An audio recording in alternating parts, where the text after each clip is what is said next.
కౌలు రైతులు గుర్తింపు వారి అందే రైతు భరోసా విషయంలో ఇప్పటికీ ఓ క్లారిటీ రాలేదు.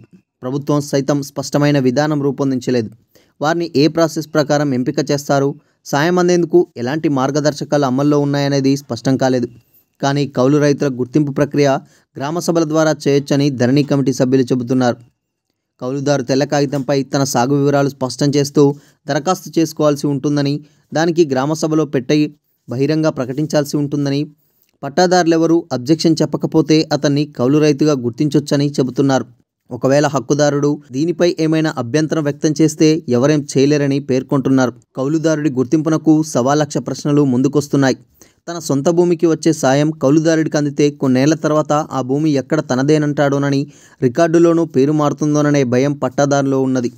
ఈ భయాలు తొలగిస్తే తప్ప కౌలు రైతుల గుర్తింపు, సాయం అందే పరిస్థితి ఉండదు. ఆంధ్రప్రదేశ్లో ది క్రాప్ కల్టివేషన్ రైట్స్ యాక్ట్ని అమలు చేస్తున్నారు.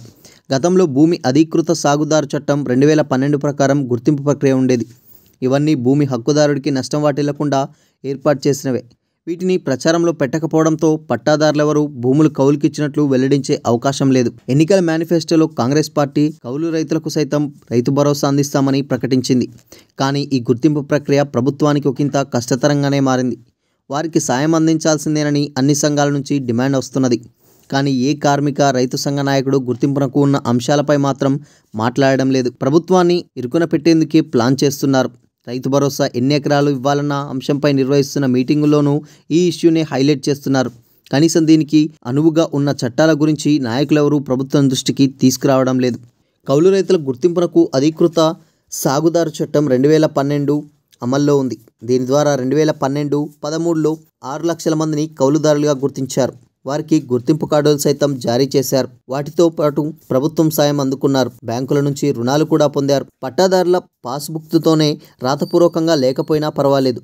ప్రతి మార్చ్, ఏప్రిల్ నెలలో గ్రామ స్థాయిలోనే గుర్తించాల్సి ఉంటుంది. ఈ రికార్డులో ఎక్కడా ఎంట్రీ చేయరు. లోన్స్ రిజిస్టర్లో మాత్రమే రాస్తారు. దీని ద్వారా లోన్ ఎలిజిబిలిటీ కార్డులు జారీ చేస్తారు. దాని ద్వారా పంట రుణాలు, సబ్సిడీ పథకాలు పొందొచ్చు. కౌలు రైతుల గుర్తింపు కార్డు విలువ ఏడాదికే పరిమితం కానుంది. దాని ద్వారా పట్టాదారుడికి ఎలాంటి సమస్య ఉండదు. ఈ చట్టం అమలు తీరును వ్యవసాయ నిపుణుడు డాక్టర్ హక్ ప్రశంసించారని భూ చట్టాల నిపుణులు, ధరణి కమిటీ సభ్యుడు ఎం. సునీల్ కుమార్ తెలిపారు. వరల్డ్ బ్యాంక్, నీతి ఆయోగ్ వంటి సంస్థలు సైతం అంగీకరించాయి. దీనికంటే ముందు మహిళా స్వయం సహాయక గ్రూప్ ల్యాండ్ లీజ్ యాక్ట్ కూడా రూపొందించారు. దీని ద్వారా ఈ గ్రూప్ ద్వారా కౌలుకు తీసుకొని అదే గ్రూప్ సభ్యులు ఒకరు సాగు చేసుకునేవారు. ఒప్పందం గ్రూప్ పేరిట ఉండటం వల్ల పట్టాదారుడికి ఎలాంటి ఇబ్బంది లేదు. రుణం, సబ్సిడీ వంటివి కూడా గ్రూపులకు అందించేటట్లు తయారు చేస్తారు. ఈ చట్టాల రూపకల్పనలో రెవెన్యూ చట్టాల నిపుణుడు భూమి సునీల్ కీలక పాత్ర పోషించాడు. కేవలం ఏడాది కాల పరిమితిలోనే లోన్ ఎలిజిబిలిటీ కార్డులు జారీ చేయడం ద్వారా ఎలాంటి సమస్య ఉత్పన్నం కాదన్న వాస్తవాలపై పట్టాదారులకు అవగాహన కల్పించాలి. అయితే గ్రామ స్థాయిలో సిబ్బంది ఉండడం ద్వారానే ఈ గుర్తింపు ప్రక్రియ సాధ్యమవుతుందని చెప్పారు. కౌలుదారు తెల్ల కాగితంపై తన సాగు వివరాలను స్పష్టం చేస్తూ తెల్ల కాగితం మీద దరఖాస్తు చేసుకోవాలి. ఒకరోజు గ్రామసభ పెట్టి బహిరంగంగా ప్రకటించాలి.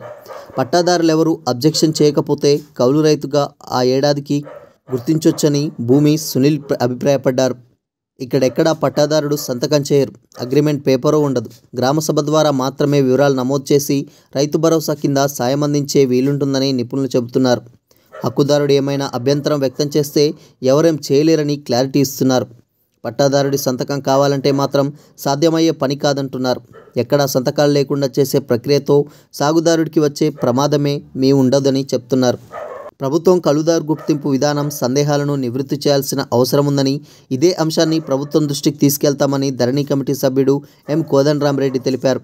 ఇటీవల రంగారెడ్డి జిల్లా యాచారం మండలం మంతెని గౌరెల్లిలో లీవ్ సంస్థ చేపట్టిన భూన్యాయ శిబిరంలో ఈ చర్చ వచ్చింది. అక్కడ కూడా ఈ గుర్తింపు ప్రక్రియపై చర్చ నడిచింది. భూమి హక్కులదారులకు లీగల్ చిక్కులు రాకుండా గుర్తింపు ప్రక్రియను అమలు చేయాల్సిన అవసరం ఉందని రైతులు అభిప్రాయపడ్డారు. కౌలు రైతుల గుర్తింపునకు విధి విధానాలను ఖరారు చేసేందుకు రాష్ట్ర రెవెన్యూ శాఖ మంత్రి పొంగులేటి శ్రీనివాసరెడ్డి తీవ్రంగా కసరత్తు చేస్తున్నారు. త్వరలో రైతు కార్మిక సంఘాల ప్రతినిధులు, మేధావులు, నిపుణులతో సమావేశాలు ఏర్పాటు చేయనున్నారు. కనీసం 1000 మందితో చర్చించి కౌలు రైతుల గుర్తింపు ప్రక్రియ, విధి విధానాలపై నిర్ణయం తీసుకోనున్నారు.